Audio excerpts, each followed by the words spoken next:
guys, good morning. Guys, magandang araw. For today's video ay magluluto tayo ngayon ng pansit Miggy on our own portion. So, meron akong pinipili kong bawang, sibuyas at saka black pepper na buo. So, ilalagay na natin ito guys. Yan. So, dito pa ako magluluto guys. So, meron nang nalagay na oil dyan. Next na ilalagay natin ay ito. So, ating unang ilalagay guys ay ating sibuyas.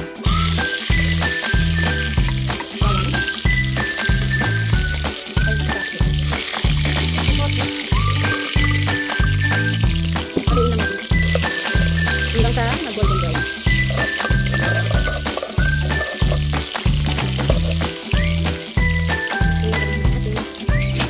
Brown. So, ang ating golden brown na siya, lagay na natin ang ating chicken. So, chicken yung ilalagay natin sa Miggy natin ngayon, guys.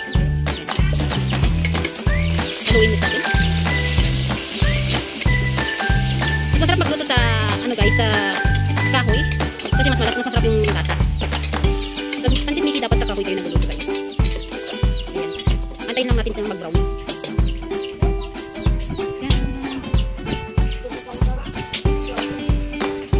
So, lagyan na natin ng tubig guys para sa sabaw.